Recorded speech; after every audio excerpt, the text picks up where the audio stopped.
Thanks for downloading another segment from the Best of the Classic Metal Show. The Classic Metal Show is heard live on Saturdays from 9 p.m. to 3 a.m. Eastern, exclusively at www.theclassicmetalshow.com. And now here's another piece of Classic Metal Show history on the Best of the Classic Metal Show. The Classic Metal Show. All right, that's Dragonforce right here on the Classic Metal Show with something from the ULTRA BEATDOWN release called Reason to Live. And a guy that definitely gives Dragonforce fans a reason to live, it is guitarist Herman Li. Herman, how you doing, man? I'm doing good. How you doing? Excellent, dude. Well, Herman, obviously, man, Dragonforce is just that. You guys are a force on the metal scene and the gaming scene. You guys are really everywhere these days, huh? Yeah. But I'm sure there are millions of people still never heard of us, have no idea what we are. Well, I can't imagine that any kid that is a gamer these days doesn't know who you guys are, and I would say most of the power metal community as well, don't you think? Yeah, I mean, we definitely have pretty much branched out to more than just, playing for the, to the converted. We definitely got fans that are into gaming all the way to, people that don't even listen to metal. Well, dude, obviously, man, you guys had big success with your last album, thanks in large part to Guitar Hero. But that kind of put a lot of pressure with you guys with the ULTRA BEATDOWN release. And you guys pretty much delivered, almost exactly what you would have expected. A heavy, fast, speedy, little bit of everything album that's it's not exactly what you've done before, but it features enough of the elements to where even the hardcore converted fans are happy, don't you think?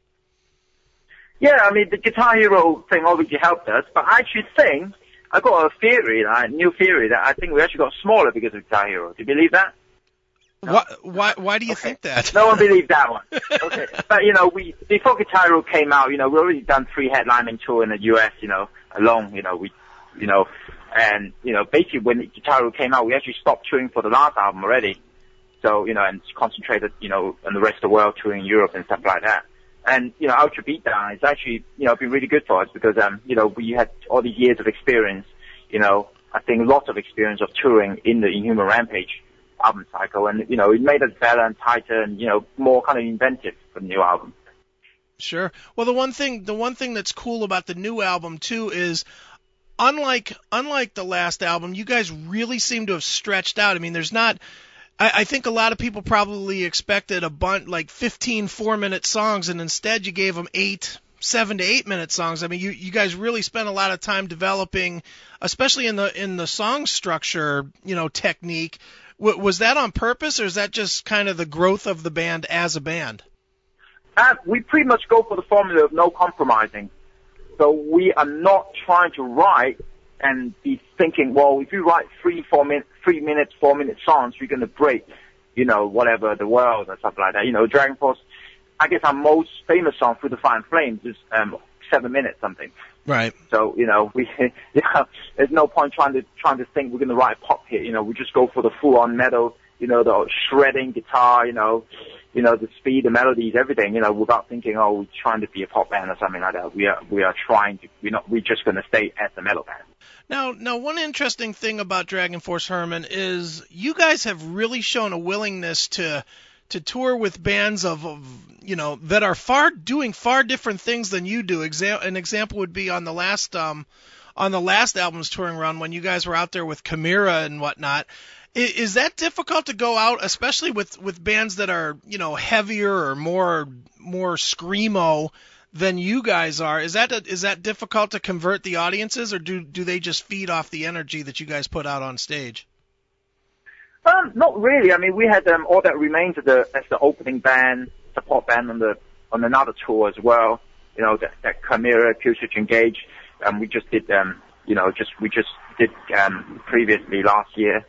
The Rockstar Energy Mayhem, Disturb and Slipknot, just playing just before them. So to be honest, we've been doing this for a long time, touring with, I guess we are probably the biggest kind of melodic metal band, for our style of music or our genre. So, to kick up level, we need to play to other audiences. Did you? That's basically it. Yeah, sure.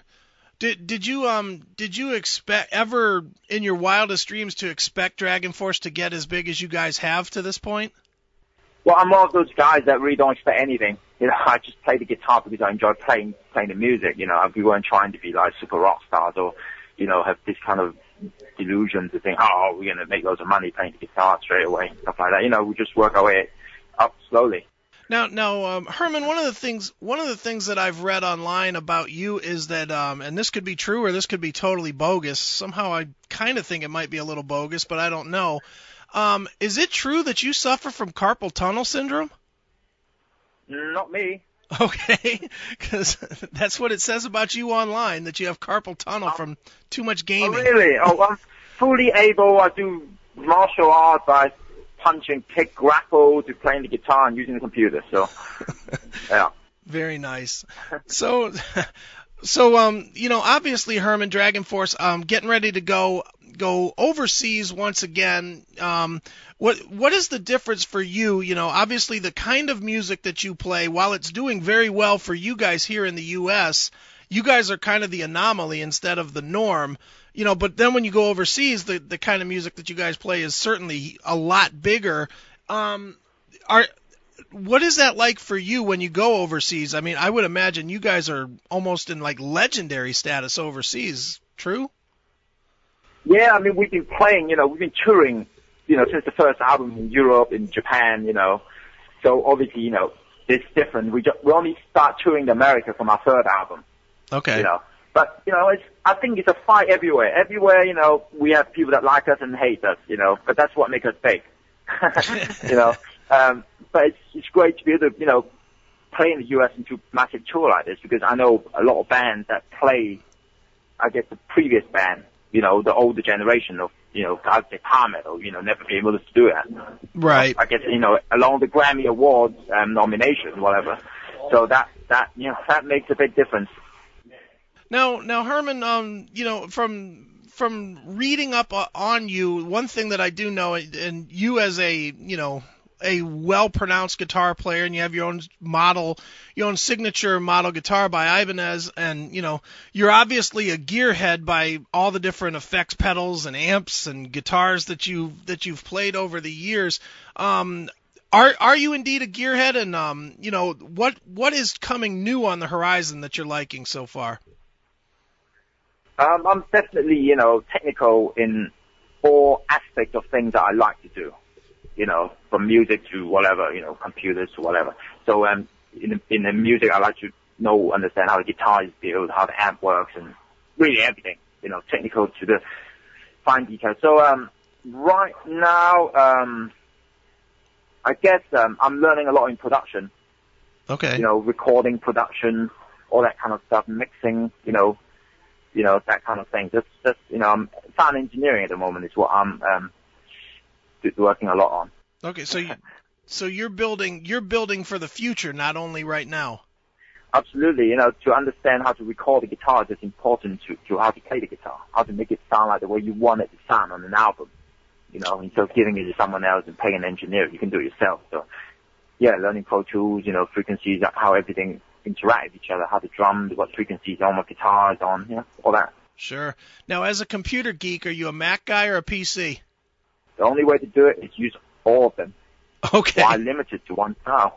You know, Mac is good for something, Windows good for something, Linux good for something. You got to use all of them. And one more quick one. What with you also being a gaming type of a guy, what's your game system of choice? The same thing. I got a Wii, I got Xbox 360, I got PlayStation 3, I got PSP, I got DS, I got PC. You know.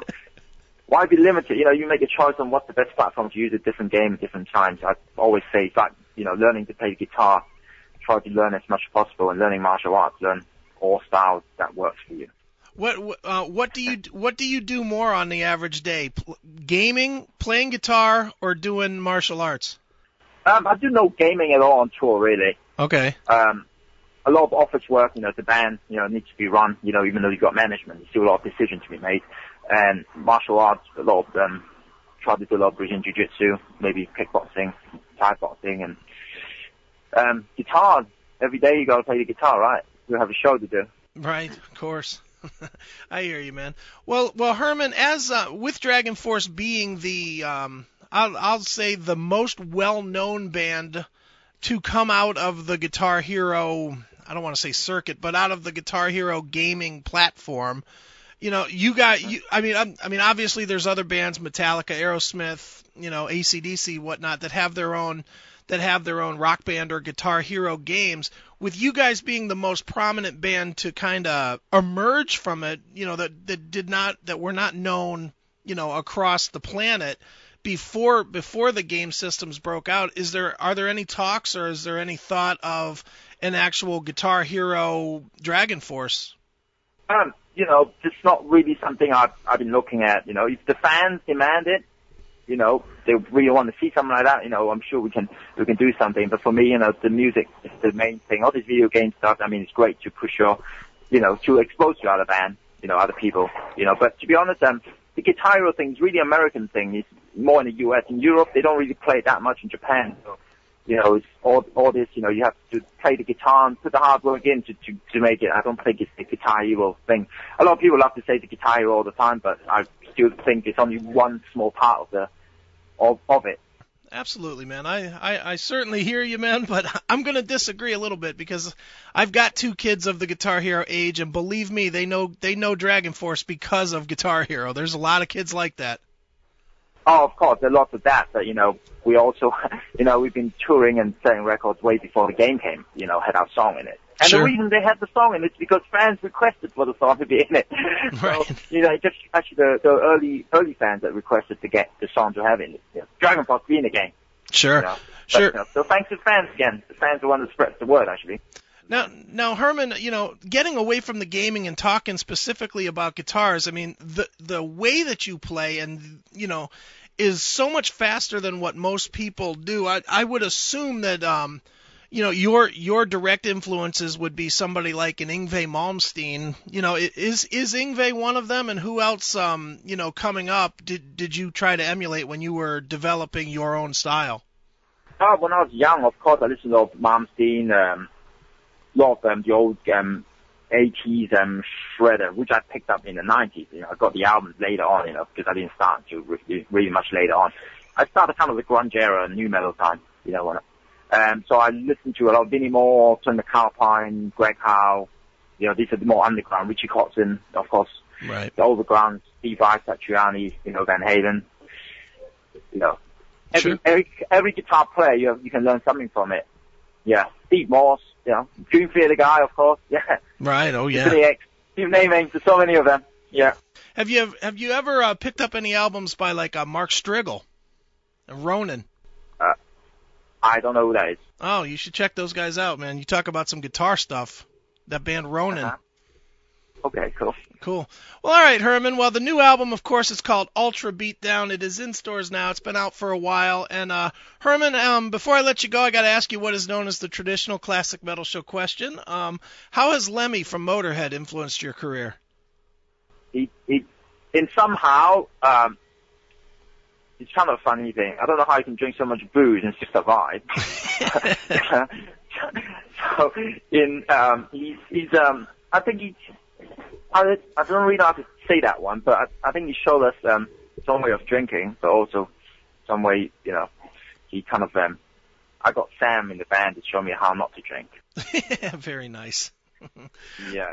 Right. All right, man. Well, like I said, the new album is called ULTRA BEATDOwn. It is in stores now. You can check Dragonforce out on the road. They never seem to come off the road, at least not for an extended period of time. And Herman, as a tradition on the show, we always let the artist pick a closing song. So what song from ULTRA BEATDOwn should we end the interview with? I guess we can throw in the Last Journey Home. All right, and why that one? I think it's one of our... This is our only mid-tempo song that we ever wrote, actually. All right. If people heard enough fast stuff, they can listen to that to see if we can do something else. Perfect. All right, man. Well, here it is. This is The Last Journey Home. It's Dragonforce right here on your Classic Metal Show. Thanks for checking out the Best of the Classic Metal Show. You can tune into the Classic Metal Show live every Saturday night from 9 p.m. to 3 a.m. Eastern, exclusively at www.theclassicmetalshow.com. The Classic Metal Show.